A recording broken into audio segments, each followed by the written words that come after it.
will not be with us tonight. Nor will Jay. And Delicio, that's right. Thank you.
Okay, Mark, we're all set.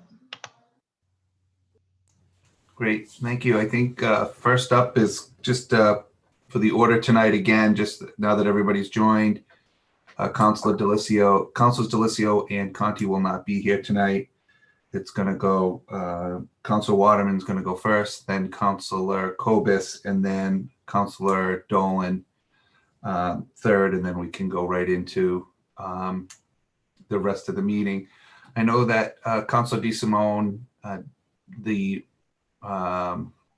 minutes and the motions for this evening were not shared prior to with the council, but Councilor DeSimone does have some business that she will be bringing forward this evening. So just bear with us bear with her as we go through those motions tonight. So with that, Councilor Waterman, it's all you.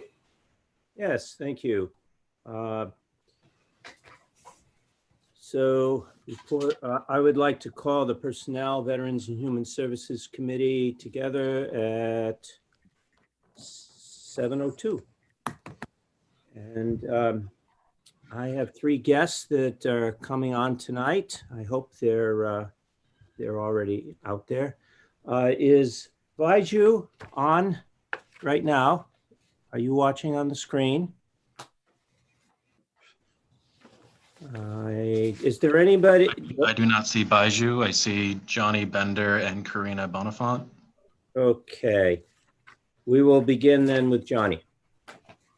Johnny, can you come on the screen with us?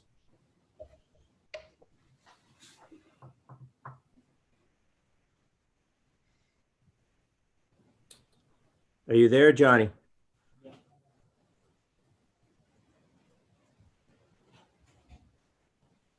I think I heard him. I see him. There we are. Okay. Can you all hear me now? There you are. Wonderful. How are you tonight? I am doing wonderful. How are you doing, sir? Great. I would like to introduce you to members of our committee, Personnel, Veterans, and Human Services Committee. We have Peter Blair is on, and Sarah Reynolds. And before I make any motions at all, I would like to introduce yourself or have you introduce yourself to us, share with us, your background and a little bit of why you would like to join the Zoning Board of Appeals as an associate member. Okay. My name is Johnny Bender. I've lived in Attleboro. This is my second time living in Attleboro. This time I've been here since 2016. I am also a professional geologist as well as a staff sergeant in the Air National Guard. That pretty much sums up me. I would like to join this because I'm in the Air Force. One of our core values is service before self. I do that in the military, but I'm also a part of the Attleboro community, and this is a way I want to give back. I previously lived in Providence, and I was a commissioner for the state of Rhode Island there. Due to my skill set and my background, I was very helpful in that, and I want to do the same for the city I live in now. Well, thank you very much for your interest in serving in the city. Do any members of the committee have any questions for John? Oh, Todd. I think I see Todd raising his hand. Go ahead, Todd. Hey, Johnny, welcome and thank you for volunteering and putting your hand up. And so just for the rest of the committee, I've met Johnny a couple times and worked with him while he volunteered, especially during some of the food drives. And I also very much appreciate his service in the National Guard. And I believe you just got back from a deployment to Syria. Is that correct?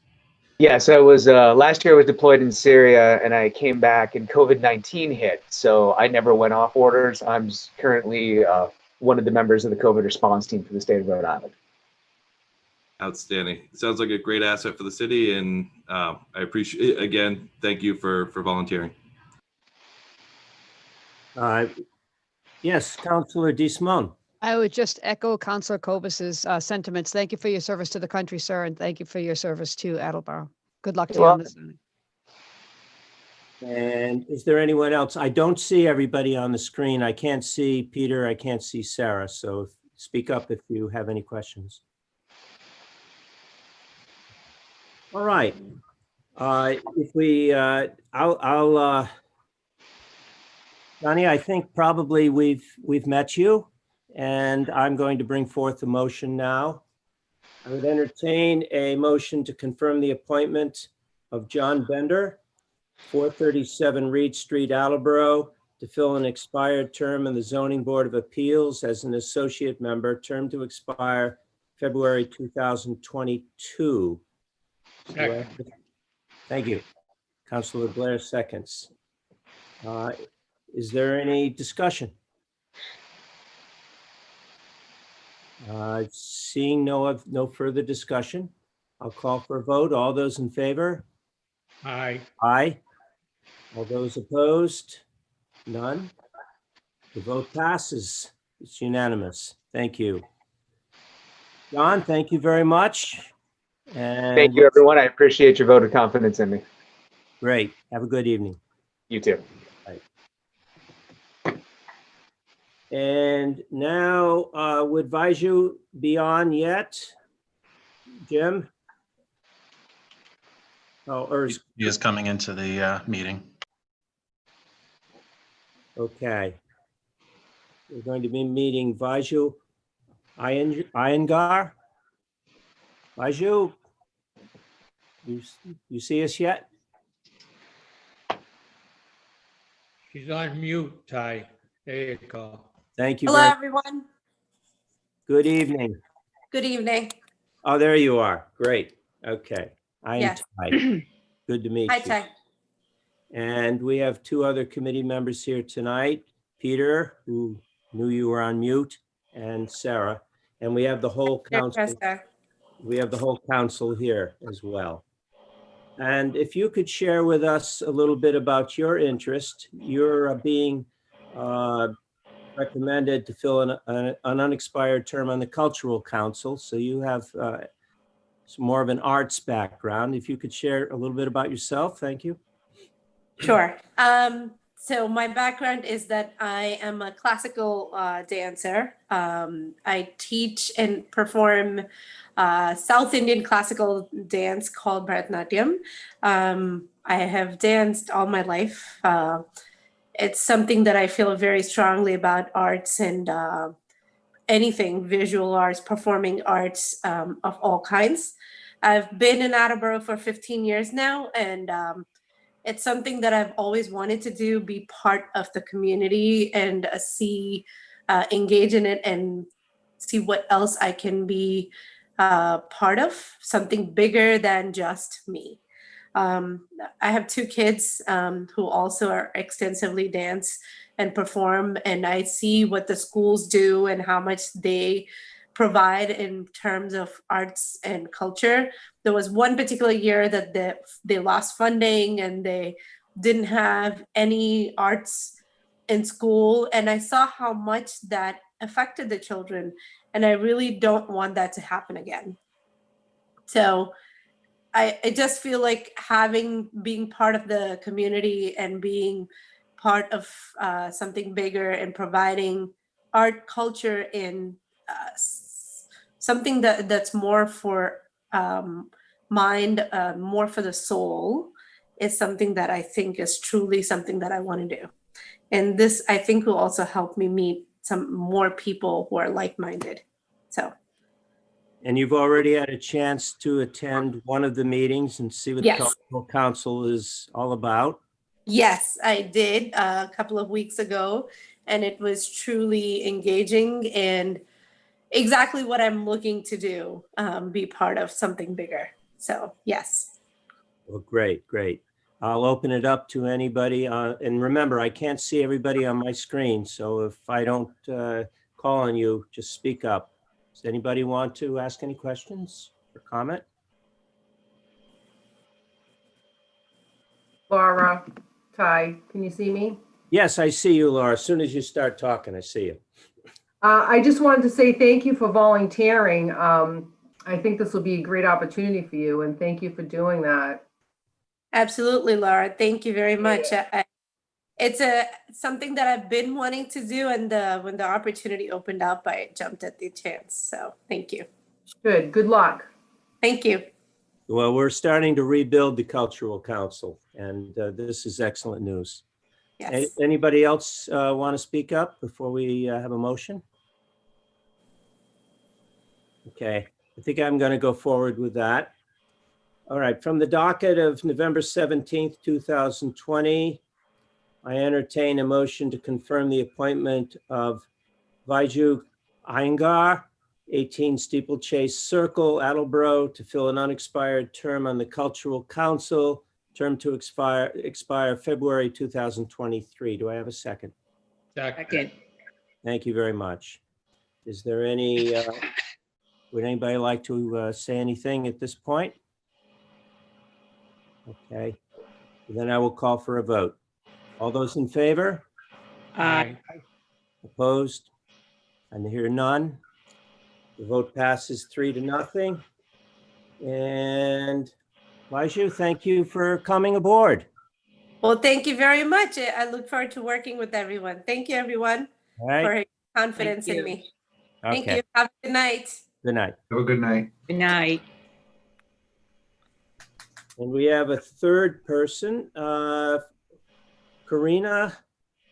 Is Karina there? I think you were there in the Yep. beginning. There you are. I am. All right, I'll see your See me? picture in a second. Do you hear me? Yeah, there you are. You're on the screen now. Okay. Hello, everybody. Hello. Karina and I met on Sunday, and we had a nice talk. And Karina is interested in filling an unexpired term on the Traffic Study Commission. So if you could share a little about yourself, Karina, and what is it about the Traffic Study Commission that appeals to you? Okay, well, I've been a resident of the city of Attleboro for 32 years. When I got married, I moved here from North Attleboro. Very far move.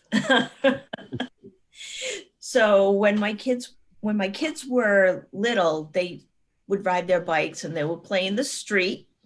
And we had cars that would swing by. So I was able to negotiate 2 stop signs in the neighborhood, which alleviated a lot of the people speeding around the corner and potentially hitting children. So that's part of the reason. Also, I'm an avid walker in Attleboro. I can tell you I've almost been hit a couple of times in the crosswalks.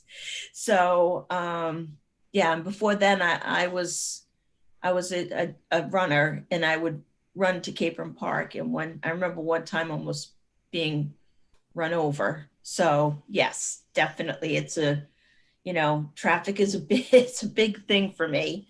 Also, I'm a realtor in the city. So, traffic means something to me because, people buying houses, that's probably one of the big things I ask, schools and, what's the traffic like? Yeah. It's a lot of interest, and plus I'm a longtime resident, and I'd like to do something for the city again. So I appreciate your interest. Is there anybody who would like to share anything? Ty, may I? Please. Thank you. Karina, good evening. Kathleen D. Simone. I am the chair of the Transportation and Traffic Committee, and as such, a member of the Traffic Study Commission. And I welcome you and thank you for agreeing to join us. We're a busy bunch. There's a lot of speeding and other traffic issues in the city. So I welcome your opinion and your insights, and thank you for joining. oh, you're very welcome. I'm excited. I'm glad you're excited. Is there anybody else? Okay. Well, we thank you for you can stay on for a second, and I will make the motion. So from the docket of November 17th, 2020, I entertain a motion to confirm the appointment of Karina Bonenfant, 27 O'Donnell Drive, Attleboro, to fill an unexpired term on the Traffic Study Commission, term to expire February of 2023. Do I have a second? Second. Thank you. Is there any discussion? Hearing none, I shall go forward and call for a vote. All those in favor? Aye. Opposed? I hear none. We passed 3-0. And Karina, thank you for coming aboard with us. Thank you. Have a good evening, everybody. All right. Thank you. Take care. Good night. Bye. Bye. Goodbye. And with that, we have concluded the meeting. I would make a motion to adjourn. Second. Second. Thank you. All those in favor? Aye. All those opposed? None. So we are adjourned, and that concludes the business of the Personnel, Veterans, and Human Services Committee. Call for the meeting at the next appropriate time. We're closing at 7:16. Thank you. I'll call the Zoning and Land Use Committee to order at 7:17. And first off, I'd like to start by inviting Catherine Fear to give us a presentation on the Downtown Attleboro Mobility Study. Catherine, thank you and welcome. Hi, Todd. Thanks for having me. First of all, I'd like to just confirm, do we have any representatives from Nelson Nygaard on yet? Yes, just got here. Oh, You're hi, just Matt. let in. Good to see you. Hi, Catherine. Yes, and is there anybody from Mass Development on? Let's see. Okay, I am just going to give you a little bit of background to this information then before we launch into the presentation, which I'm just going to hand off to Nelson Nygaard. They did a phenomenal job on this study. Through our TDI program, which is that mass development program that we enrolled in shortly after I started here with the city, it concentrates a lot of efforts on our downtown. And one of the first things that came up in that program was a need to concentrate on the parking resources, the real and imagined, kind of a combination of both, lack of parking in the downtown, how traffic moves through the downtown and how pedestrian flow moves, and really try to put our fingers on the pulse of some easier and some higher reaching projects that can help to improve that flow of people and automobiles and bicycles through our downtown. So Mass Development funded this study through the TDI program, and Nelson Nygaard are our consultants. I think they did a phenomenal job. I sent versions of the final study documents to you. You should have a fact book as well as a recommendations strategy piece. With that, I'm happy to turn it over to Matt Smith and Bryn Leopold from Nelson Nygaard. Thank you for joining us tonight. Thanks, Catherine, and thanks everyone for having us here. I believe I can share my screen to a presentation, but just bear with me until I get this right. It might just take a sec, 1 sec. Make sure I have the right screen. Hold on. Are you seeing just where it says walking, like something I'm scrolling through? Yep. Okay, good. Yep. All right, so again, Yeah, we've been working on this project with Catherine and then through Mass Development. And really what we just want to kind of emphasize is this is a mobility strategy. It's not a specific traffic strategy, but it's really looking at everything from a multimodal perspective, all with the idea of it further enhancing your economic competitiveness, but also your health and safety of your residents. Nelson Nygaard does these kinds of projects. We look at everything from that lens, not just of driving, but from transit, bicycling, walking, etc. And so really what we were looking to do with this project is to make sure that we were aligning your transportation network, really with a vision for that safe, connected, economically successful downtown that you've already envisioned in many plans, with the understanding that it is transportation without a highly connected environment. It's really hard for those goals to be achieved. So, and then what we've learned through this, and as we'll walk through in a second, then COVID hit, and really what we've also focusing on strategies that can help with that post-COVID recovery. And then as we all know, in most downtowns, there's always a lot of questions about parking, and one of the goals was to look to reduce the pressure on public parking and to see if more was needed. This is very important, and one thing that we really like to emphasize is that transportation and land use planning really must be coordinated, like what I was just saying, in order not just to reduce the total trips that are going through and the more sustainable goals of like lowering like greenhouse gas emissions, but also to promote the overall vitality of a downtown, as well as the idea of healthy lifestyles. So what we were just saying, so right as we were getting going and with our data analysis, COVID hit, and that did throw this study for a loop. And in some ways it threw it, I think, for a loop that actually really benefited the ultimate process in the end in many ways. So whereas we weren't able to go in and do, parking occupancy counts, particularly, you think of the commuter rail station because no one was there anymore. What it did allow us to do is start looking at parking modeling for the future. And this is something that we do very regularly. And it's actually, because this is a future study, that would have been a big emphasis anyway. Unfortunately, a lot of our in-person planning of outreach was now on hold. So what we did though is that we did a series of stakeholder interviews and presentations, and we got a lot of feedback that way, and it was very efficient. And really what we wanted, then it shifted the idea of like, how can some of these ideas be, I would say, help to not only the future, the further economic vitality of downtown, but also how can they maybe help with a faster recovery. So we had some guiding principles that basically the mobility network has to help the downtown become economically successful, really should help to improve the overall character and placemaking of downtown. That means the overall environment. Obviously promote safety at all costs, as well as the health of residents. Ensure parking is accessible. And really, this is like, I would say the underlying principle is that it should be a downtown of transportation choice where there's walking, bicycling, transit, yes, and driving as a key part of the strategy. So what we wanted to really, the goals were to encourage that pedestrian first. That is the backbone of any downtown, is your pedestrian environment. Increasingly promoting bicycling so that people can be getting there in ways other than the car that can help reduce congestion, but still promote vitality. Really make sure you have a really attractive, convenient and safe, what we would say public realm, your environment. That's everything from planters to street furniture, lighting, etc. Wayfinding that supports downtown, not through traffic. That's something we found, that all your wayfinding was in, I would say, getting people through downtown, not stopping in downtown. And that's something we think could be really changed.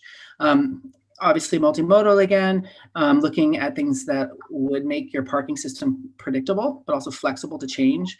And then obviously ways to help enhance future development opportunity. So we did look at all the previous plans. I won't go into that. I'm sure you've all seen them. But really the idea was promoting that transit-oriented development. How can mobility help affordable housing? And how can that open and natural space, that resource be, I would say, even further, I would say, celebrated through transportation and mobility. So what we did is we looked at the different issues by what we could say the travel mode. And that by mode, we mean either driving, the car, transit, bicycling, and walking. So one thing we did, the first thing we did is we looked at existing conditions. We mapped all of this. We walked the streets, we did everything, and we actually categorized most of the areas. And so we found, that there's not a lot of street trees in your downtown, especially in the immediate core, and that can actually contribute not only to eventual heat island impacts, but it also can take away from a presence. Lighting, while it's okay on your main streets, it can be really poor on your side streets, leading to a feeling of lack of safety. That's something that we should look at. Obstructions. As soon as you're off your main, this map we're seeing is actually the sidewalk conditions. And while they're good along your main thoroughfares, like North and South Main Street, County Street, once you start getting into your side streets, they can get pretty bad pretty quickly, and that can really reduce that walkability. And then the signage is also limiting. The wayfinding is really just directing drivers through your downtown, not to destinations in downtown, which is really the point of downtown wayfinding. So just some simple recommendations. I'm not going to walk you through all of these because it would take a long time and I can talk a lot. So the first thing I would say is that we really want to make sure that you prioritize sidewalk maintenance. Make sure that these kind of a low-hanging fruit that you can do year after year by ensuring that there's funding to do that. Prioritizing those ADA upgrades, so to make sure that it's accessible to people of all ages and all abilities. That's going to be increasingly important as our population ages, but also as you might attract younger families who, there's more strollers, and so it works for everybody. And then really, we think Kevin Dumas, he would hate me for that, I've worked with him, a 10 Mile River Walkway, enhancing those connections are really important. That is such a prize that you have downtown. Really promote that. It can be a great way to connect your downtown. And then really those connections between the rail. Within the report, there's far more specificity, but I just wanted to walk you through that. Another thing we talked about is for you to start thinking of your streets almost as a pedestrian hierarchy, making sure that those major downtown corridors, Main Street, County, like all of those roads should really be prioritizing wider sidewalks. They have a lot of ground floor uses. You want to make sure that not only is there room for people to walk there, but for those outdoor dining or those, I would say even outdoor retail, you're funneling a lot of people. Those other, secondary streets that are supportive, that don't have quite as much, retail, they still need to be wide enough to start handling more pedestrians, particularly hopefully as people start getting back and going to the commuter rail and things like that. And then those downtown connectors, just making sure they're maintained. These are the smaller streets, making sure the sidewalks are actually maintained, so that you start thinking of when you're prioritizing expenditures, you can start thinking about the level of expenditure based on the type of street you're talking about. The other thing that we found is that there's many intersections that we feel could be reduced to enhance pedestrian safety. I would say the most important one that we've seen is the one at South Main Street and Mill Street. It's extremely wide. Can be a little timid, can be a little bit, I would say, intimidating to some pedestrians. It's like over 80 feet wide when you're crossing Mill at that point. There could be ways to actually reduce that crossing distance, still handle truck traffic and things like that. But all of those kinds of opportunities should be looked at wherever possible in the downtown. It really should prioritize the pedestrian and the bicyclist, for instance, much more than it should be, cars speeding through. And then there's one that we've talked about quite a bit on the other side of the railroad tracks, the slip lane from the approach of Pleasant to Park Street. Slip lanes, we at Nelson Garden lots in our field find are really detrimental to downtown environments, but they really do. And this is a graphic, and you could definitely look at it more in the report. But what they do is they encourage actually speeding, and they actually can become fairly dangerous to pedestrians. This is actually the path of the pedestrian recommendation over here, where you have to start and cross 3-4 times just to get to the other side of the street. It encourages illegal crossings and dangerous conditions. So those are things that we think that could be solved through different design. Then we go to bicycle. So one of the things that we found really interesting is that there's only one dedicated bicycle facility. It's the new multi-use path. And then what we did is we analyzed all the other roads, what we call a level of traffic stress. It basically measures the comfort for bicyclists. And while there were a few that scored level 1, which is low stress, the vast majority of your roads, including County Street, Park Street, North Main, South Main, all were what we call a level of 4, which is high stress, which means people don't want to bicycle on them. They don't feel safe.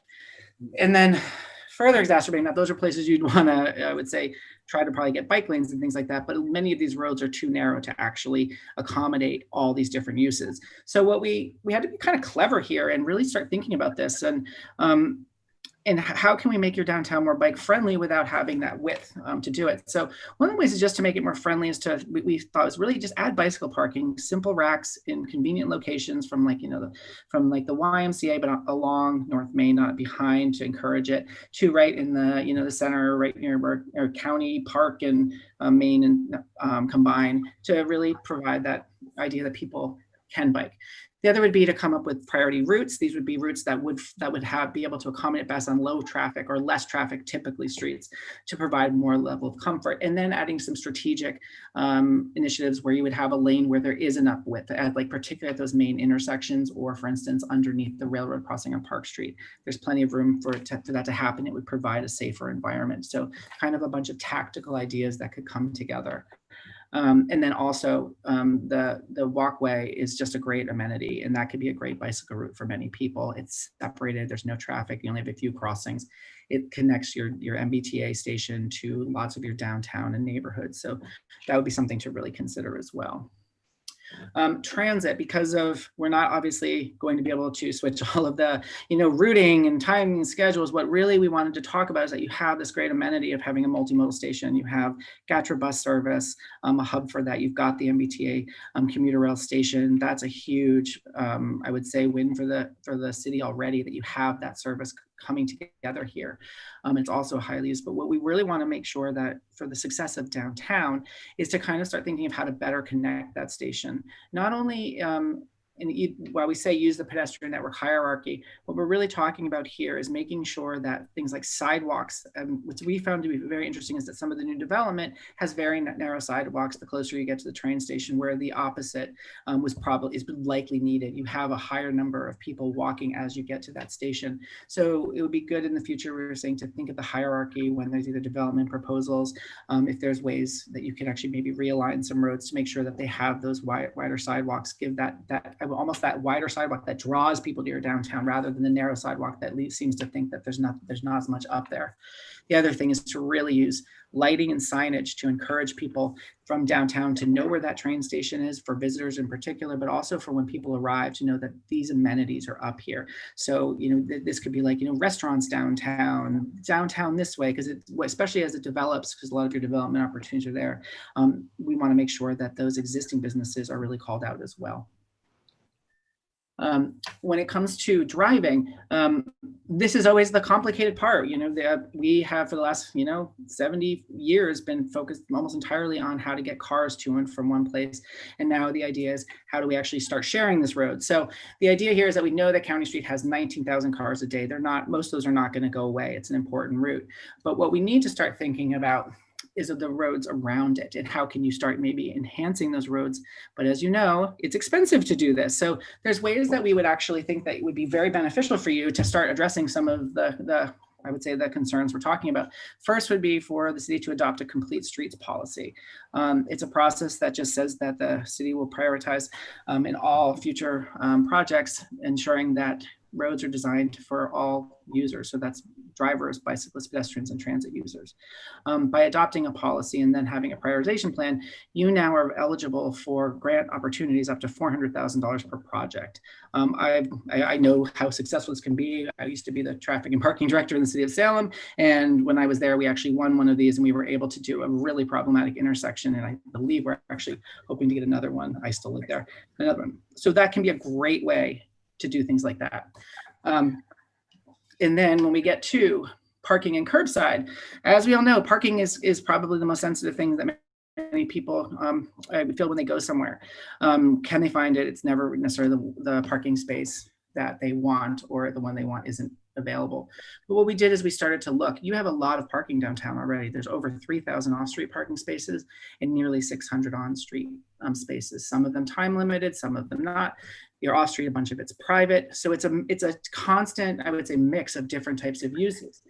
In this map, all the blue ones are public, all the yellow ones are private. How can you actually then maybe open up some of that opportunity? So we also noticed that there's actually, on the east side of the road, there's actually, what we can sell, we did a parking analysis using a model based on what the land use is, what the type of parking what the parking needs would be.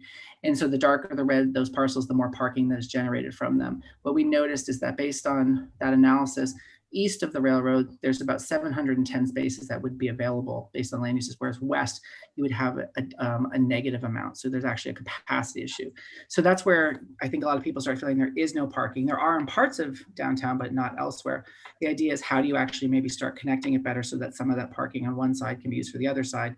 Or how do you then strategically add parking where it might be needed the most? So the first thing we wanted to do, because as we noted, and I'll show this right here, all of those yellow lots are private. The idea would be to facilitate shared parking agreements where there can be either be through private entities or through the city, where you allow open parking on some of those, either at different times of the day or all the time on those lots. And that has been successful in many places. And the first thing you would want to do is identify those parking assets that are used for commuter parking elsewhere, maybe in the evening or during the day, and then maybe those can be used for evening when there's events going on or for residents. So those would be the kinds of ideas that rather than having to invest a lot of money in new parking, that you should first try that. Then what you'd want to start doing is enhancing your communication regarding that, updating maps with like names, time restrictions, how many spaces are available. You can even have real-time information. All of that is very possible at a somewhat low cost with some of today's technologies. You want to make sure that they're well maintained. That can be a big problem, particularly in terms of safety, or the perception of safety is typically the issue, not necessarily actual safety. And then one thing we think would be great over time, as you start charging and getting more revenue, would be to establish a parking benefits district, where just parking revenues within downtown can specifically go to upgrades, not just of the parking, but of sidewalks and things like that within your downtown. I could explain a parking benefit district, but that would take forever. But I would say it's a really good opportunity to dedicate some funding, not only to parking, but the overall appearance and feel of downtown. This one we start getting into, but the idea would be to add new parking facilities through either public investment, private, or public-private is ultimately how it goes pretty well. But there are ways to do this. This could go on forever, but I would really start to think there's ways that you could actually either look to add a single parking deck, maybe adding levels onto the current parking structure at Sanford Street. It would all depend on like what is actually possible, but that is the area where it looks like based on analysis that you would want to focus that kind of attention. Obviously very high cost, so we would stress to look at everything else first, because you may be able to solve your problems with different lower cost initiatives.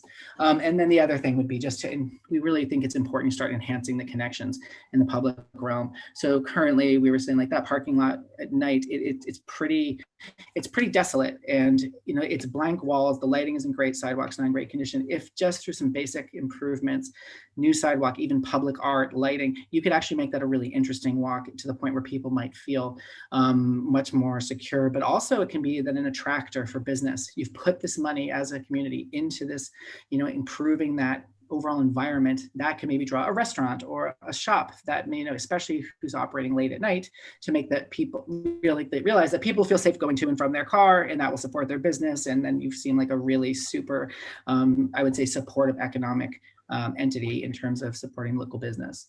We like to say every person who parks a car is a pedestrian. So remember, just because we're talking parking, the pedestrian network is very important. They might park that car, but if it feels really bad from wherever they park that to where they're getting, they're not going to want to come back. So that's why we like to stress that the pedestrian environment is very important. And then also just start investing over time in parking management technology. Where you have kiosks, there's new ones that actually have so much more data and so much more flexibility. They can accept cash, payment, apps, all of these. You can adopt license plate reader technology, where literally you can either do it in a handheld or affixed to a car, where they will read license plates and know if the parking has been paid, things like that. But really the goal is that your downtown, the fundamental goal is to try to establish like a 2 to 3 hour turnover where cars stay long enough to support your businesses, but they don't park there all day. You should really have some strategies for workers and stuff that are more on the periphery, so that the key spaces are open at the business hours of the day to, I would say, make it easier. And then this is one thing and this picture says everything when you're coming into downtown. Welcome to downtown, but there's nothing that says anything about downtown except how to get through it. And so one of the things that we think would be extremely important, yes, this is important for drivers, but when you arrive on a train, when you arrive on foot, when you arrive via car, that could point to the museum, for instance, or the library, or the YMCA, or your downtown, or say just general store signs that say restaurants and businesses. You want to make sure that your wayfinding is as much about promoting your downtown economic vitality as it is to people to get through it. And one of the things we've come up with a basic wayfinding plan for you, identifying those key civic destinations that you have here. Hire a consultant who can be creative, because you don't want to just have a wayfinding program that literally looks exactly like every place else. When that happens, you wind up, people just kind of start to ignore it. Make sure that it is emblematic of your community. Find those things that are important, and then use different strategies for different modes. So for instance, you might want to have a different type of sign based on for a car compared to a pedestrian. Size of the font is going to matter. I would say the visual interest is going to matter, but it can really create a big difference for how people look at things. And that is our quick overview. There's far more detail in the plan. If you have any questions, I know we just went through a lot, but these things are very hard to do in a short time frame. Outstanding, Matt. This was a great presentation. Catherine, did you have more to add before we open it up to the full council? Sure. Just to let you know that we've already begun discussing a lot of these ideas. One very small recommendation from this team has already been enacted. You may notice that by our library, there is no longer a massive wall of hedges surrounding the bicycle racks. That's because Matt told us that actually makes people think that it's less safe to put their bikes there, because they're not easily seen. They're kind of hidden. So somebody might come in with chain cutters and take the bicycles. So we've already acted on that one. Tiny piece, but we've already done that one. We've begun discussing a number of items, including with, again, TDI assistance through mass development, essential in all this work. We took a walk through the alleyway behind the Sanford Street garage today and noted how it was lit, what kinds of improvements could be made, and really how to make it fun in terms of kind of creating a mini plaza that connects that parking garage to the retail storefronts behind it, many of which have rear doors that face it. And there's really a lot of space back there that's not used very well. It's not very well lit. There were parts of it that, I felt would, psychologically seemed not very safe. So, we've been taking a lot of these recommendations piece by piece, and some of these are easy. Like I said, some of these are much heavy hitting, like opening up the municipal complex parking after hours on certain nights, like Friday through Sunday. That's probably not going to be a huge heavy lift. But, it's going to take money and time to do things like hiring a wayfinding consultant and making sure that all those signs are installed, addressing some of our problem intersections through traffic engineering. That's going to take future investment and a lot more time to get going. But what I loved about this plan is that it gave us those quick hits type projects that we can really act on now with minimal to no investment, and also some things to aspire to down the line. I'll add one thing really quickly to that. A lot of the strategies in here also can be addressed, even some of those heavier lifts, in what we would call a tactical manner as well, to see if they work, so that you as a community can decide if that investment is worthwhile. Outstanding. It sounds like a great strategy. And I was going to bring up the parking garage and those back alleyways back there. It is a problematic, and in my opinion, sort of eliminates that parking garage is really a viable option for visitors or people that aren't showing up there to go to work. But so anything else before I open it up to the full council? All right, I see President Cooper with his hand up. Yeah, so a couple of comments, and it might have been before your time, Catherine, but I think we spent a lot of money on Sanford Street parking garage, fixing it, making it accessible, putting lights, doing a lot of some of the things that you mentioned. I know that there's an area around it that needs some help, even that parking lot to the left of if you're looking at the garage on Sanford Street to the right, there's a parking lot there that's not really laid out well, if it's laid out at all. And then I thought when you say open up municipal areas, you're talking about like the Sanford Street garage and then the Sanford Street lot behind the Y. The City Hall complex, where people are going to be parking anyway on the weekends.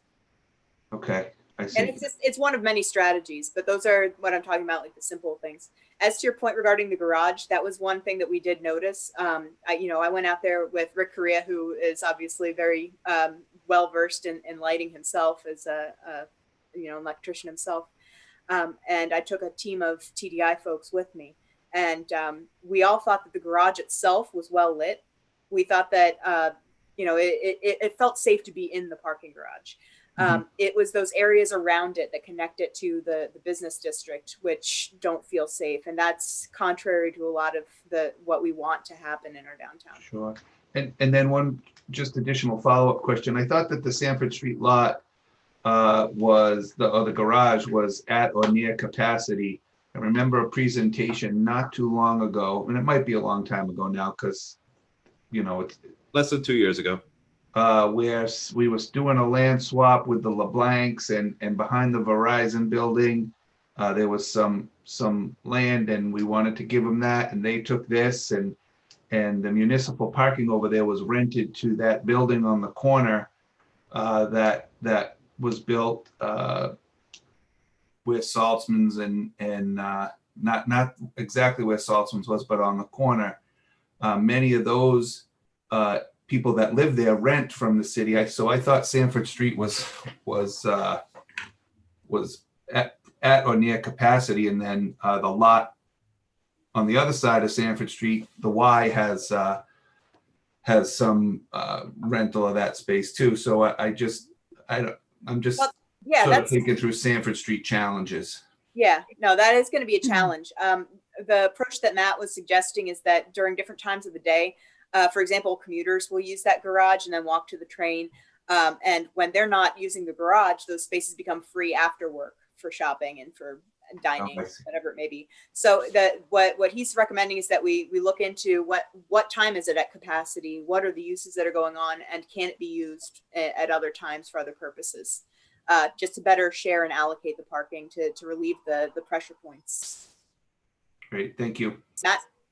No, that's actually everything that Catherine just said. Like, yeah, the garage itself is actually in good condition, and that's actually an advantage compared to many places. I think what we were saying. We just spent, I think, $400,000 fixing it, so I'm happy to hear that. I haven't been. No, it really was the area surrounding, and that's what we were to kind of say. It's like it is that public realm to make it inviting. But I think that one of the things that we talked about very briefly at the end was the idea over time start investing in new parking equipment. Today's parking equipment, especially some of the new app-based one, there's so much technology and so much information that can be gleaned from it, that it's just, you would be able to do exactly what Catherine's just saying, understand what your user patterns are literally to the minute, almost like every 5 or 10 minutes. And then what you can do is start to understand whether or not you would need additional capacity. And then the one thing is that actually what we were saying too is the reason why we did focus on the idea, could you expand that garage or could you maybe do a deck in one other place, is that this is the part of your downtown that actually does have a parking deficit just from us doing modeling, not even having to do. So the idea of what you were saying, that garage is pretty much at capacity, which we were not able to observe because of the COVID, actually rings very true based on where on the map that we see where the largest parking demand is being generated is literally around that garage. So that makes a lot of sense. And I can't, one more follow-up question or comment, and I can't wait for you to tell me that another level can be put on the Sanford Street garage when I've been hearing for 20 years that it can't be done. So I'm waiting for that to come. Oh, I won't be able to tell you that because I'm not a structural engineer. I was saying no, not you, and not you being you, Matt Smith, but I'm waiting for somebody to tell me that because I've been hearing for 20 years that it can't be done. So I'm looking forward to it because we explored that probably 15 years ago. Excellent. Councilor Holmes? Thank you. I have so much to say. That was a great presentation. I'm hoping that the traffic study can look over some of those like crosswalks, because that seems very insane that somebody has to go through like those 4 crosswalks just to kind of get across the street. So hopefully that's something that could potentially be looked at. I also thought, I was just thinking of the Cultural Council and the painted murals and things like that. There are a lot of cities doing that. And I do feel like that's something that they would have an interest in and that could potentially offer, if it's colorful and bright, it's just more pleasing for people to walk through, not only with additional lighting. And then I wanted to ask if you noticed how a lot of people that are not from Attleboro comment on how we have like a lot of no left-hand turns downtown. I didn't know if you noticed that or if you had any insight in that. And then you did mention signs, but what about like the parking signs, like making it, like directing people where they need to go, if you notice that we did need more signage for that? Can I address that last point really quickly and let you know that those signs are actually, they have been designed and they're in production. So we will very quickly have signs directing people to our public parking lots and garages. Oh, perfect. Yeah, and I think all of those ideas actually we do note within the study. I agree entirely with the murals. I think when it comes to the idea of why we focus on lighting, for instance, is that when you're on like the Park Street like underpass over between the different sides, there's a lot, you see a lot of lighting, but when you actually walk it, you realize, oh, all that lighting is pointing towards the cars. It's actually not towards the pedestrians, who are the people who are probably going to feel the most vulnerable being on the side in the tunnel, when it's darkest. So the idea of like, that's where in the Cultural Council, there's actually recommendations where exactly like that, you can mix the idea of murals or lighting displays and actually make it a destination even. I would actually really look towards places like Lynn, who have done some really interesting work with that in the last several years, particularly underpasses with lighting as well as murals. But you're right, that idea of creating a destination.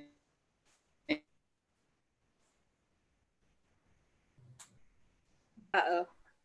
I think you may have frozen, Matt. We'll let him continue when he comes back. Councilor Holmes, did you have other questions while we wait for Matt? Just what about the no left-hand turn everywhere downtown? Any comments on that, or did that come up at all? Am I the only one that notices that, or? I notice it. Bryn, would you like to speak to it from like a regional perspective? Because I'm not familiar with what other areas are doing around here. To be honest, I have not been able to get down to Attleboro since the pandemic started. But the time I did get to visit at the very beginning of the study, that wasn't our focus for the data collection, but a lot of cities do that to try to prevent crashes, vehicle crashes, and Attleboro, especially around that kind of semi-roundabout at Park and Emery and Pleasant Street, is one of a high crash cluster throughout the state. So it's something worth studying, but just in terms of accessibility, finding one-way streets into your downtown parking is really important. So that's why the wayfinding signage that will be installed soon will be helpful. Thank you. Am I back? Yeah, you're back. I think my kids just started a different streaming device, so I think I'm competing for bandwidth, so I apologize. No problem. Feel free to continue. We were just talking about the left-hand turns for a second. I mean, that's something we did note. At least when I was down there, I did notice it. I didn't see that as being the bigger issue, and I think that's something that through any traffic study should be looked at. But I think the major thing we were looking at is, particularly given the idea of this being economic as well as circulation, was really focusing more on the pedestrian and the bicycle as well as the bigger like traffic movements.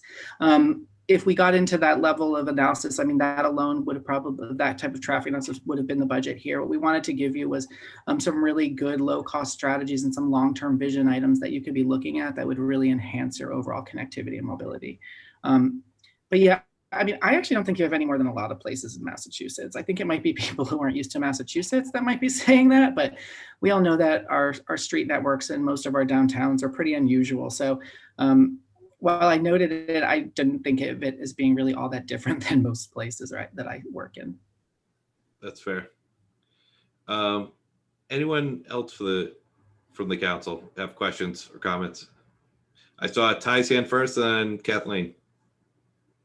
Yeah, I was wondering if you did, if you included Union Street on your study, because there's going to be a lot of development in Union, and it's a street that I expect will have a lot more pedestrian traffic when that happens.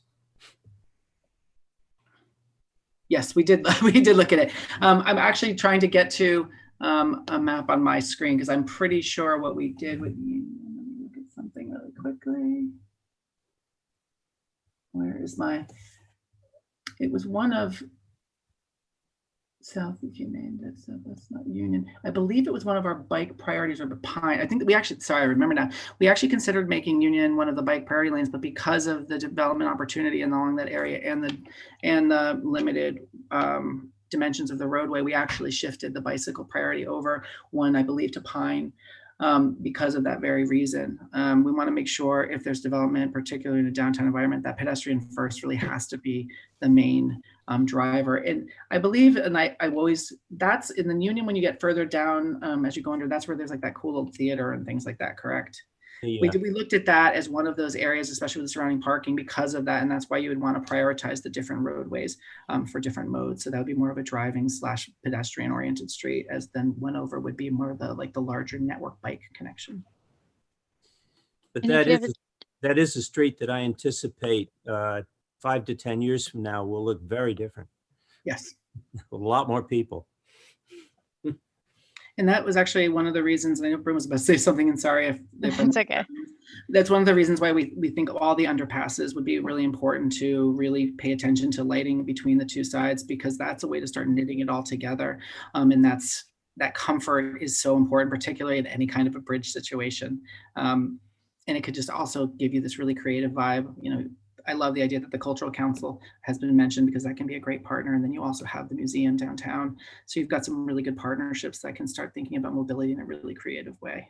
Yeah, Ty, if you would like to connect me to the lady who was on earlier tonight and see if she would like to join our TDI steering committee, she might be an excellent voice.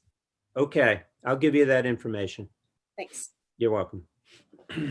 And I was just going to add that there's more detail in the report, but we recommended designating Union as a supportive downtown corridor. So it's not Main Street, it's not Park Street or County Street, but it's going to be a up and coming road as more development occurs on it. So it should get more streetscape attention. It should get some more investment in making sure that the sidewalks are safe, fully maintained, and can support all the development that will come. Yeah, the other thing too is depending on how, you know, different local regulations come, but given if it's going to be redevelopment, the idea of mixed use, the idea of like that kind of transparent ground floor, that's very important to consider when you're looking at your overall mobility network. So that's why, you know, you would like some slightly wider sidewalks to support different pieces. Unfortunately, it's going to be pure residential along that street. But the good thing is that there is some existing small scale retail along that corridor that has been vacant for some time that we hope will benefit from it. Oh, that's great. Excellent. Kathleen? Thank you, Councilor Kovas. Catherine, Matt, and Bryn, thank you very much for your work. First, let me say I appreciate your pedestrian first perspective. I think that when people come, businesses will follow. So it's nice that we're making the downtown more friendly, welcoming, and supportive of people who want to be there and use it. But I just had a couple of questions out of curiosity. One was regarding the angled parking spaces that are downtown, what your thoughts on those are. And second, the enlarged corners that were, I guess, were put in to be pedestrian friendly several years ago, but in my opinion, sometimes inhibit the flow of traffic. You have any thoughts on those two things? I can start, and then Brendan, if you want to jump in too. I like angled parking. I actually like the newer methods where you actually back into the angled parking. So it's the opposite direction. That's far safer when it comes to both getting in the space, but also leaving the space. And it can actually, you know, obviously you get more parking from that, and you do have that. I think there's some choices you could make with some of those areas over time. Without the angled parking, you do have more room to, for instance, accommodate a bicycle lane, things like that. And I do think if you adopt a complete streets policy, that is something you should really consider. You know, so it's choosing the safety of the user as opposed to the overall, you know, parking. So that would be something that to look at. I do think bump outs are a big, what you're saying, or like the big, you know, bulb outs at the corners. Yes, they can be really great, or they can be problematic, and it all has to do with the design. If they go too far out, it can slow traffic down. It can make it a hard turn. Everything's about that. I did a couple of walks through. I found the more problematic element with some of them was more on the east side. I'm trying to remember if it was on Pine Street or if it was on Union. But for instance, like your crosswalk was actually like 15 feet in, like, away from Park Street. And to me, that's very dangerous, because what it does is it allows cars to to swing around and get speed, and then they see the crosswalk. I think it's more important to put the crosswalks closer to the corner, to put those pedestrians in the view of the drivers. But I do think everything's about design and what the what the primary function is. If you make them too tight, that's the idea too when it comes to the slip lane. If you ever remove that, you do have to make sure that the turning radius for trucks still works. Like, so you can't just like bring it so tight, because all of a sudden you have like a truck doing a 3-point turn, and then now you've really got a problem. So, you know, those are the things that you just have to be careful about. We have to be careful about trucks going anywhere in our downtown. Yeah, I mean, just that's got another one under our bridge like a week and a half ago. Didn't you think? Anyway, no comment. It's part of the character. Britt, did you want to add to that, or? No, I think Matt covered Okay. our collective thoughts pretty well. And Councilor DeSimone, did you have any other questions? No, thank you, Todd. I'm excited about some of these ideas. Yeah. Pretty cool, especially incorporating art, like Council Holmes said. That's been on my mind for a while. To Right. make it a vibrant, exciting place would be awesome. So. Agreed. Yep. Anything else? I had two quick questions. One being, was Hike Attleboro at all considered in this? I don't know that there are any starting points from within the TDI area, but I was just wondering if that was a consideration. Right. No, I did let them know that we have a tremendous wealth just outside of the boundaries of the district that we drew of cultural and natural assets that we can leverage into this. And I do think that we if we go that wayfinding route, there's no need to stop it at those borders. I think that what I'd like to see is bicycle wayfinding all the way down to La Salette and the Audubon centers. Because I think that would be just such a fun place to bike and then be able to go on a beautiful hike, that type of thing. And it would really draw the types of people to Attleboro that you know, would appreciate the additional resources the community can provide. So yeah, I made the team aware that Hike Attleboro and several other institutions were outside the borders. And if we do that larger wayfinding project, that's definitely something that I want to address. Excellent. And make sure the wayfinding is both ways, because that can also be a really good way to start promoting your local businesses. Yeah. Perfect. And then the other question that leads me to my other question. What, in your mind, what are some of the next steps with this in some of the, you know, what are the projects that you envision as the first couple things to try to address? And I know we're just now getting this report and working through it, but just curious what your thoughts were on near-term projects and what kind of a time frame roughly you were looking at. I'm going to guess that one's going to me. Yeah. The first thing, obviously, is to take stock of what we already have and what condition it's in. So we've done that through the study. That's part of the cutting the hedges around the bike racks, that type of stuff. That's really easy to do. It costs virtually nothing, just a couple of hours time to dig those things out. We also have the parking garage and lot signage that has been developed, and we'll hopefully be producing that and placing it within the next several months. So that's another thing that is kind of directly underway. The third piece is that connectivity, the ability to go back and forth between the two halves of the downtown that are divided by the train tracks. That was something that I noticed. The first thing that I came to Attleboro as a complete outsider was how completely different it felt. I mean, once you go up Pleasant Street and there's the arch there, it's like you're leaving downtown. All of a sudden it goes from the dense downtown development with a setback on, you know, right after the sidewalk, there's a building. And then once you're through the other side of that arch, all of a sudden it's a suburban parking out front, the building pushed way back type of design feel.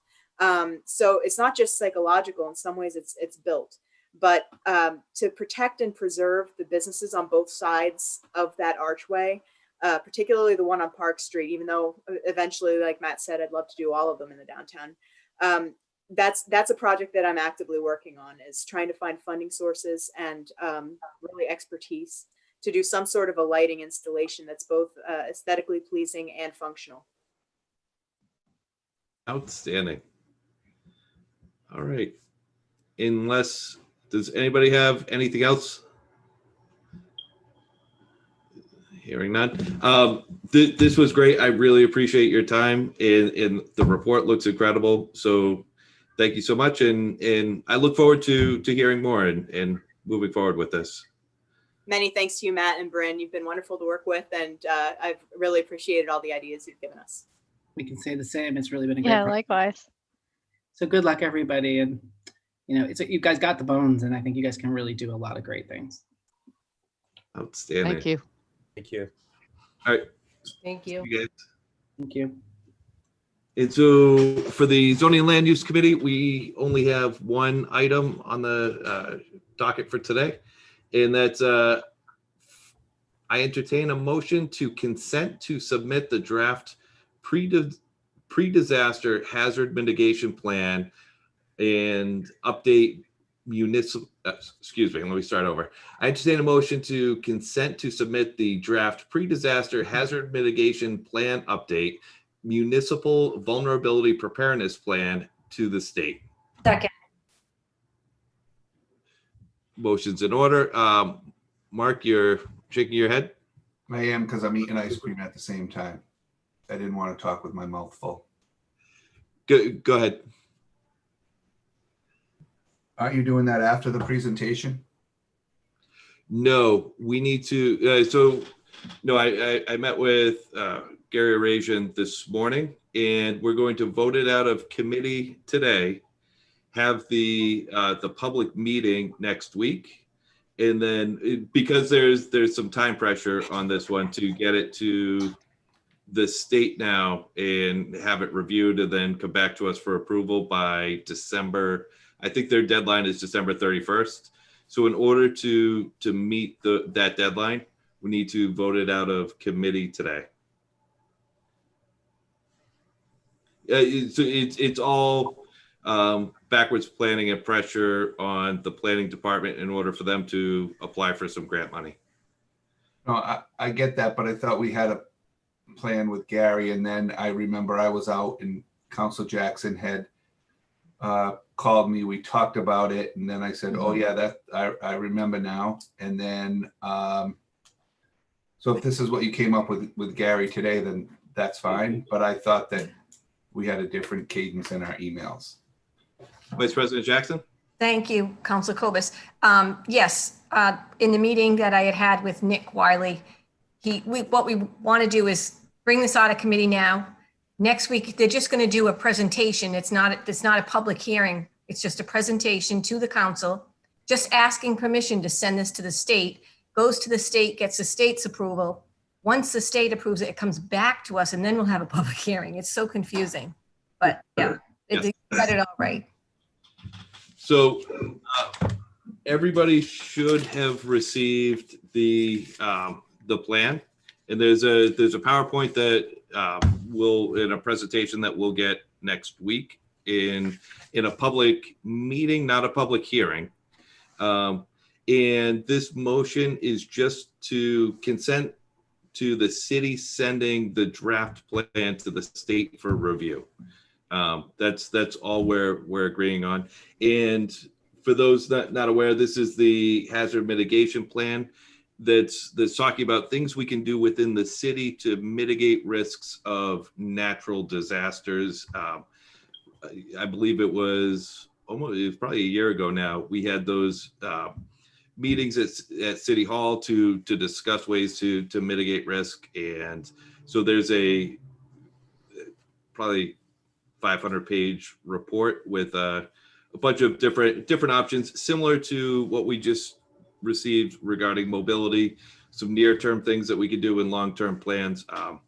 The thought is these would be added to the capital improvement plan and planned over time. But all we're voting on tonight is to agree to send the draft plan to the state. Does that make sense? Anybody have questions? Hearing none. All those in favor?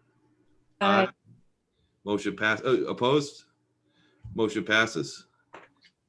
And that concludes the business for the Zoning and Land Use Committee. Move to adjourn. Second. All those in favor? Aye. Aye. And we are adjourned at 8:08. I'd like to call the License Committee to order at 8:08.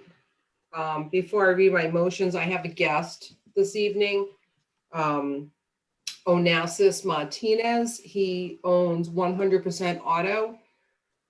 So before he comes on, I've talked to him at length. He's had his place in Attleboro for about 9 years. And I believe between last year and this year, we've gotten a couple complaints. So I wanted to give him an opportunity to have any counselors ask him any questions, and he can address what he plans to do in the future. Hi, Onassis. Hello, how you doing? Thanks Good, for how are having me. you? Great. So I'm just going to open it up. If anybody has any questions for you, like I said, we received a couple complaints, and I know you and I have spoken at length regarding each of them as they came along and everything. So I know President Cooper will have, his hands up. So President Cooper will have a couple questions for you. Okay. So first to you, Councilor Dolan, in terms of sort of your annual checks around cars and then your spot checking around the number of cars, have they ever been over the number of cars that have been allowed by the license at that location that you can remember? Yeah, he was over last year. It wasn't anything substantial. I know when I went there, he had discussed that he was going to create, I told him, I'm like, you have room here. There's no reason, like I tell all my dealerships, if they have the room, just amend their plan, excuse me. So he has submitted a engineered site plan to expand to the inspection department. But I guess there was some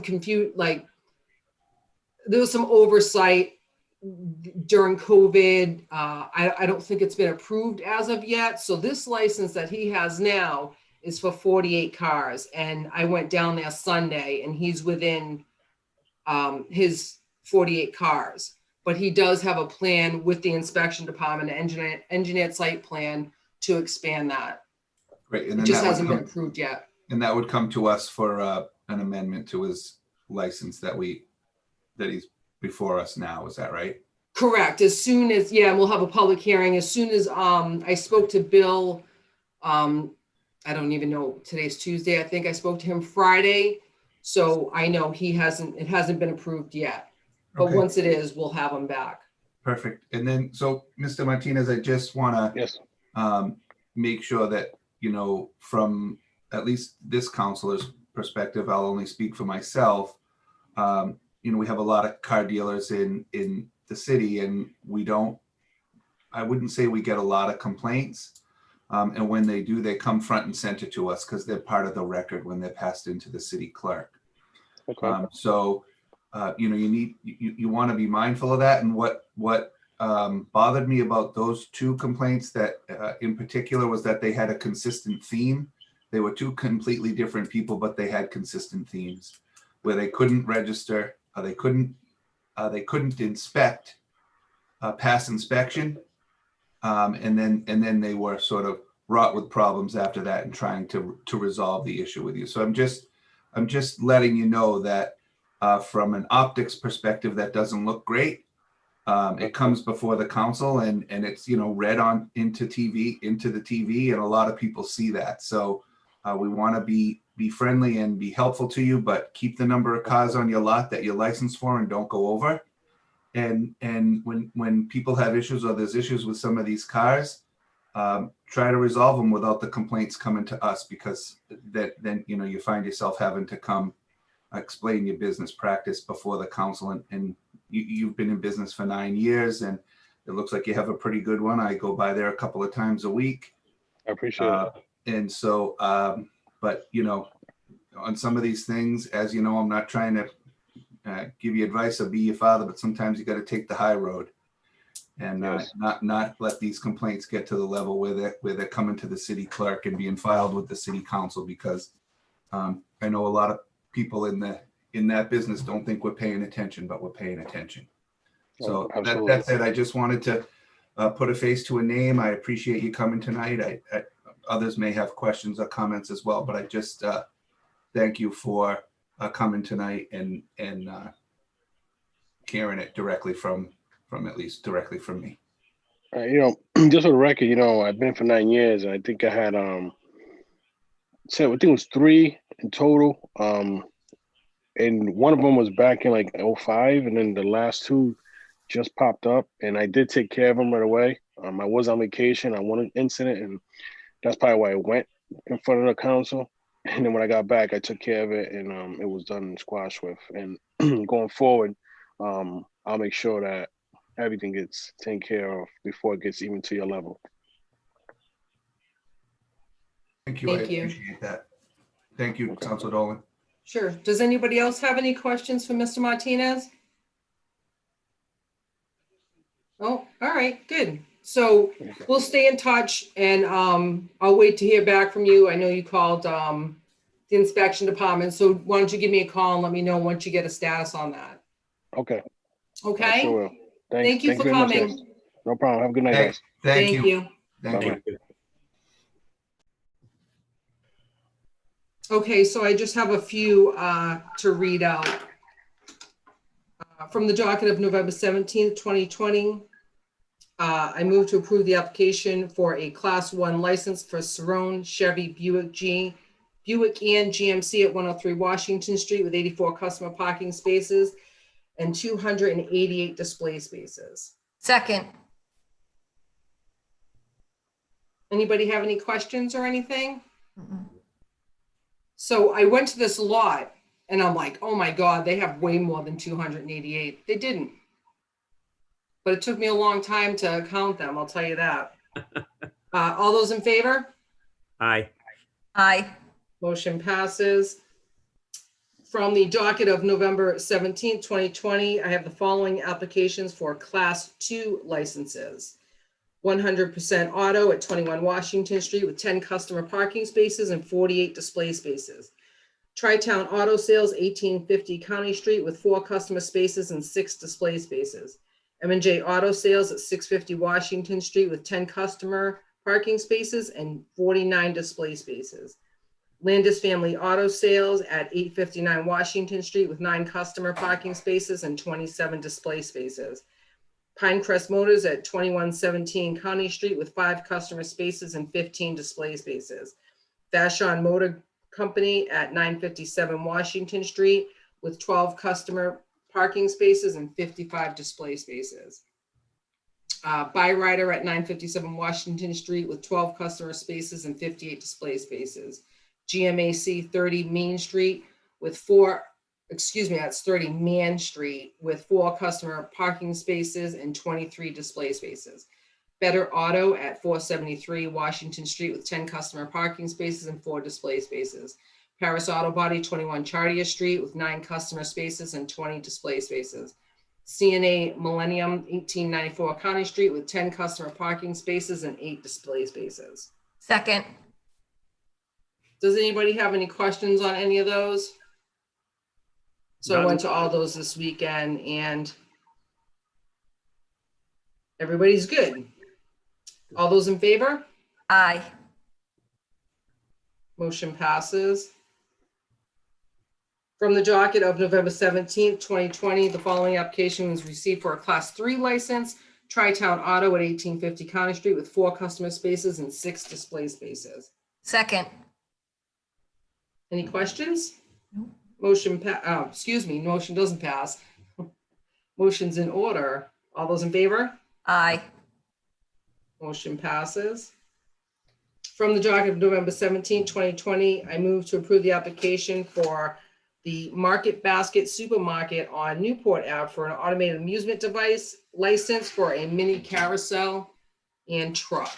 Second. Any questions? No. All those in favor? Aye. Aye. Aye. Motion passes. Laura, you got your steps in this weekend, huh? I did. Well, that one with 288 cars, I drove that one. Because it was Sunday and nobody was there. So I drove up and down all the aisles. That's all I have. So I'd like to call for an adjournment at 8:18. Second. Second. All those in favor? Aye. Aye. We are adjourned at 8:18. Thank you. Wow. Is it my turn? Go ahead. Yeah, it's me. Okay. So I do have one motion for city property and claims, but I don't believe I'm going to bring it out this evening. I think I'm going to wait because Kate, I'm going to ask if you know anything about these. I can bring out the 200 water meters, but 6 portable 4 gas monitors. And I just have a couple of questions. I did try to reach people, but there's some illness going on down there, so not everybody's in. Right. These gas monitors, I'm confused as how we would be getting, disposing of them or making them available for disposition, because I think they have to be calibrated for use, and I don't recall any new ones being asked for or any money or any new ones coming forward to us to replace these. So what are the employees using right now if these aren't in service or haven't been calibrated? So I'm not too familiar with them, Sarah, but I do know that as of this evening, I do know that Courtney is out at this time, so I wouldn't bring either one of them out until you speak to her. Okay, that's great. I just wanted to check and see if I'm not sure about them first. Yeah, because I am trying to understand how there can be new ones. Are they on order? What are they using if these are already being pulled away? Yeah, I would wait until you speak with her. Thank you. Okay. You're welcome. So, You're welcome. So City Property and Claims has no business this evening. I'd like to call the Public Works Committee to order. I'm unmuted now. I'd like to call the Public Works Committee to order at 8:20 this evening. I have 3 items to discuss. First of all, some of you were able to meet me down at the Water Department yard a couple weeks ago on a Saturday morning, and some of you weren't able to, which I understand. But thank you very much for attending. And we did look at the trucks that are in deep disrepair. We did have 4 employees from the Water Department meet with us to go over all the trucks that are running well, the ones that eventually will need to be replaced, and the ones that desperately need to be replaced. And we got a good feel for it. It was very much just like when we went to the highway yard as well. So I have 3 trucks to bring out because right now they're down 3 trucks. They really are down completely. So from the docket of November 10th, 2020, I entertain a motion to appropriate $31,572 from account 6100-359000, Water Enterprise Fund retained earnings, to account 6100-587044, Water Enterprise Fund replacement truck for the Water Department, request to purchase a new Ford Ranger 4x4 Super Cab with a 6-foot bed and a toolbox to replace a 2004 Ford Ranger with 145,000 miles. Do I have a second? Thank you. Do I have any comments? Any questions? All those in favor? Aye. Aye. Opposed? Motion carries. Thank you very much. I entertain a motion to appropriate $29,972 from account 6100-359000, Water Enterprise Fund retained earnings, to account 6100-587044, Water Enterprise Fund replacement truck to purchase a new Ford Ranger 4x4 Super Cab with a 6-foot bed and a toolbox to replace a 2007 Ford F-150 that has 246,000 miles on it. Second. Thank you. Any comments, questions? We saw a lot of rust in this one, I think. All those in favor? Aye. Aye. Motion carries. Thank you. I entertain a motion to appropriate $65,827 from account 6100-359000, that Water Enterprise Fund retained earnings, to account 6100-587044, Water Enterprise Fund replacement truck to purchase a new Ford F-350 4x4 diesel super cab with an 8-foot service body to replace a 2009 Ford F-250 utility body with 117,000 miles. Second. Any comments, questions? All those in favor? Aye. Opposed, motion carries. Thank you very much. That concludes the business for the Public Works Committee. I'd like to ask for an adjournment. Right, second? Thank you. All those in favor? Aye. Aye, I was on mute, sorry. That's okay. We are adjourned at 8:23. I would like to call the Capital Improvements and City Development Committee together.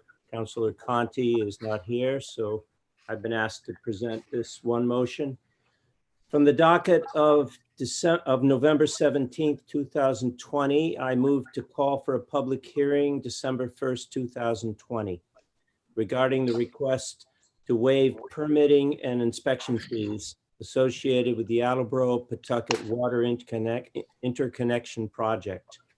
In accordance with Section 3-8.3 of the revised city ordinance, the mayor requests this honorable body to waive the following: stormwater management permit fee, the minor site plan review application fee, the building permit fee, to waive 100% of the fees as required. The electrical inspection fee, to waive 35% of the inspection fees as required, and 65% of the electrical inspection fee cannot be waived. So that portion of the fee goes directly to the contracted inspector as payment for their services rendered. Second. Thank you. Do I have any questions or thoughts? My understanding is that basically that's 3-8.3 of the revised ordinances just allows for the waiving of fees by the municipal council. And that basically we would end up paying fees that we charge ourselves. So are we ready for a vote? Yep. Thank you. All those in favor? Aye. Aye. Opposed? None. And the vote passes, 3-0, and I move to adjourn. Second. And call for a vote. All those in favor? Aye. Aye. And opposed? None. That concludes the business of the Capital Improvements City Development Committee. I'll call for a meeting at the next appropriate time. Thank you.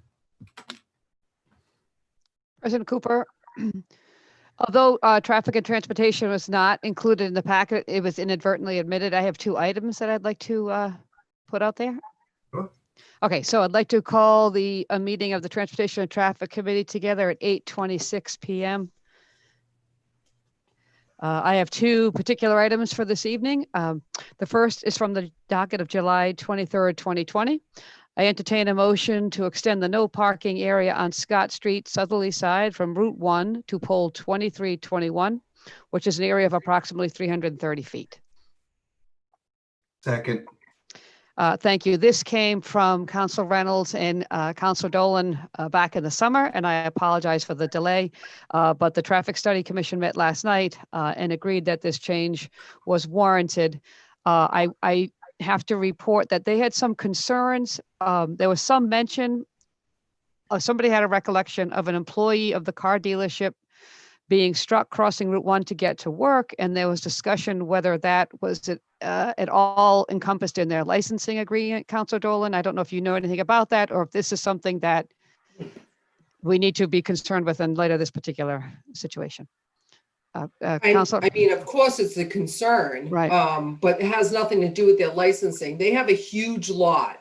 Mm-hmm. They have a huge lot at that location. They use the lot across the street. If they should keep their employees safe, they should open up some spaces on the lot where they are. I mean, you know, they have hundreds of cars there. So I completely agree, but there's also a safety issue with the way they park their cars constantly on that side of the road.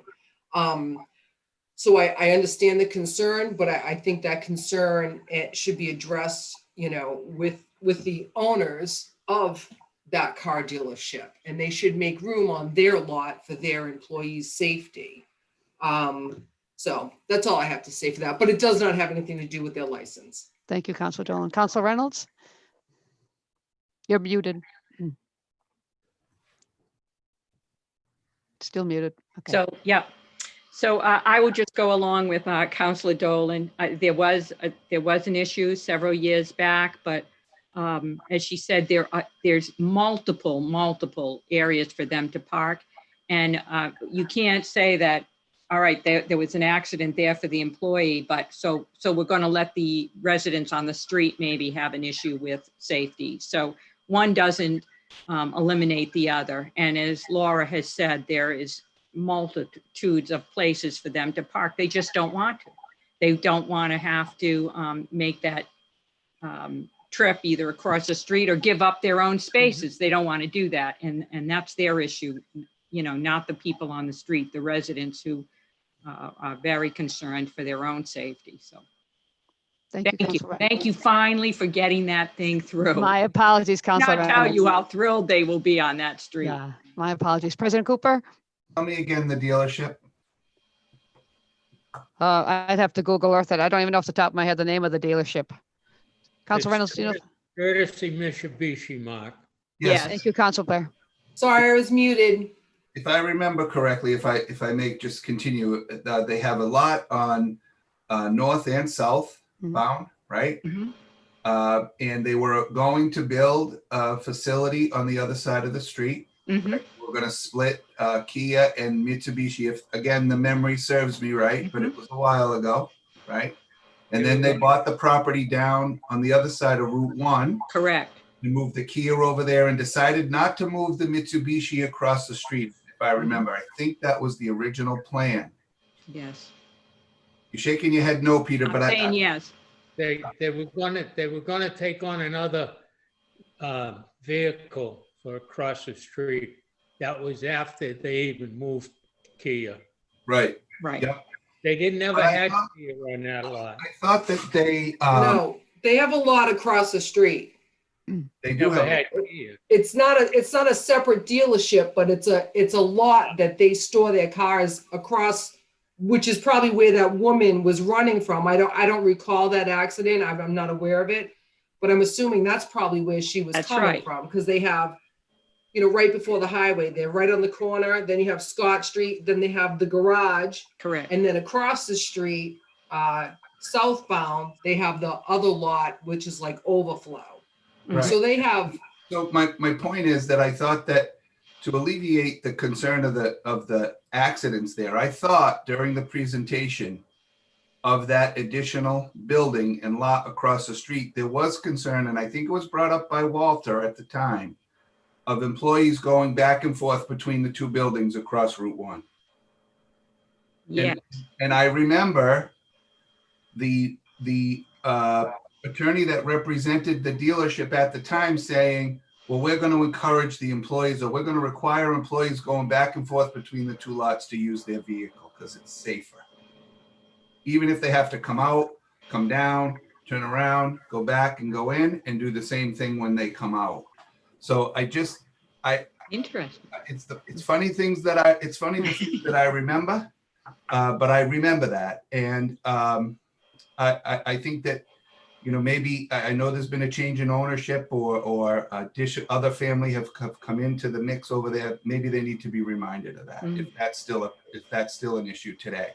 And if I have to, I'll go back and find the testimony of when that attorney said that to this council, because I remember it. Yeah, that's a good one to remember, Councilor Cooper. I don't remember that. I do remember them saying that they would make sure their employees used their vehicles and park them in proper places. I remember that, but I don't recall them saying they'd be driving back and forth across the street. But boy, if that's the truth, then let's pull it out. Thank you, President Cooper. I appreciate your historical knowledge, but what you just said, they should be contacted and reminded. Who does that? Do we do that? How do you want to go about that? Me, Councilor Reynolds? How do you want to proceed? Because I think this is an important issue that we at least address. I'll talk to Peter. Okay. Peter and I will connect, and one of us will talk to them. Thank you, President Cooper. Councilor Blair? I just going to tell you that the manager of Mitsubishi now used to manage the Kia dealership. The Kia dealership. We lost you, Peter. We lost you, Pete.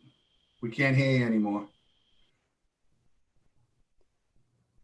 Can't hear you. Council Blair, if you can hear us, we can. Nope. If you made contact with him down there, I'm sure that he would be more than happy to straighten it out. I just would like to say that Laura has made contact on and off with them over this issue over the last year and a half, maybe 2 years we've been going on and off with this. He hasn't been there, Sarah, that long. Okay. He's Okay. only been there since Kia was bought out, probably less than a year ago. But we've been there several times since then. Yeah, I know I that. don't blame the management as much as the fact that he's probably not there the entire time, and then the employees just keep parking there, and with the signage up, they'll just have to stop because it'll be up and they'll see it now. You know, that's the difference. I'm sure they have a full-time manager there, Sarah, now. Maybe in the past they didn't, but they have a full-time manager that's actually, that gentleman used to run 4 dealerships for John when John was alive. Yeah. Thank you, Council Blair. Any further discussion or questions on the matter? All those in favor? Aye. Aye. Aye. Okay, motion passes. From the docket of June 2nd, 2020, I move to strike a communication from Tom McIsaac of Falcon Drive requesting a stop sign to be installed at the intersection of Bearcroft Drive and Falcon Drive. Second. Thank you. So this matter was before the TSC. And if you're not familiar with the neighborhood, it's kind of like an H, Falcon Drive, and the other side of the other piece of the H are dead ends crossed by Falcon. As you may know, having heard this many times before, stop signs are not traffic control measures. What apparently is happening, there's a lot of residents and I guess predominantly delivery trucks that may be driving a little bit fast through the neighborhood that the residents are concerned about. But the TSC was of the opinion that it didn't require a stop sign in that particular area. So I reached out to Mr. McIsaac about possibly gave him contact information for UPS and FedEx and other ways that they might be able to slow down some of these delivery trucks, which is a common complaint that some of these deliveries are speeding through. But the short story is that a stop sign is not appropriate. It's not appropriate use for a stop sign at that intersection. Comments, questions, concerns? All those in favor? Aye. Okay, it's stricken. That concludes the business of the Transportation and Traffic Committee for this evening. I call the meeting. I move to adjourn at 8:36. Second. Thank you. Public Safety and Emergency Management has no business this evening and is canceled. Ordinance, Elections, and Legislative Matter Committee has no business this evening, and we'll call for a committee meeting next appropriate time. Thank you. Budget is canceled for tonight, and we call for a committee meeting next week on Tuesday at 6:45. And I'll coordinate with Virginia. All right. That's it. That's a wrap. No, I have one thing I'd like to say. Tomorrow is Veterans Day. I want to give my absolute best to all the veterans in the city. And we have a really good program that was put together by our new veterans, by Ben Quell, Director of Veterans Services. It'll be on television, Channel 15 tomorrow at 11 o'clock, 37 minutes long. And all the bells are going to start ringing in the city at 11 o'clock in the morning. So, Ty, if I might, please. I had a discussion with our veterans agent today. I think that next time they're going to have an event of this nature, say Veterans Day. I know I wasn't the only counselor that wasn't aware of what was going on. I went and spoke to the veterans agent, and he is anxious to communicate directly with us to forego any more miscommunication out of that office. Thank you, Peter. If I think the communication was sent through Virginia. I know he said it was, but There was some miscommunication. I didn't know about it. I don't think Todd did. And Kathleen, was you aware of it? No, I wasn't, and I'm sad to have missed it, and I want to thank Councilor Colbus for his service and all the veterans in the city of Attleboro for their service. And I it's myself is very, very interested in the veterans. As a council, we've always supported our veterans. And I don't want that particular venue to stop. Yeah. I didn't serve myself, but my father served in World War II. My brother and two brothers in Korea, and my uncles served in World War II. We're a military family, and I've always been a supporter of the veterans. And I was hurt that I wasn't informed of this offshoot of a ceremony for them, because I personally would have participated. I think it had to do with the pandemic, Peter. Pandemic, my foot. We got to get over that. Well, there was an email sent out, just so you know, and I seen missed it. Some of us didn't miss it, but we, whatever, it did happen, and it is 2020, and things like this have been happening all over the city all year, and unfortunately, and that's just it. And that's done. It's over. Let's move on. Let's move on, and good night. Good night. Night. Night. Good night, everybody. Good night. See everybody. Bye.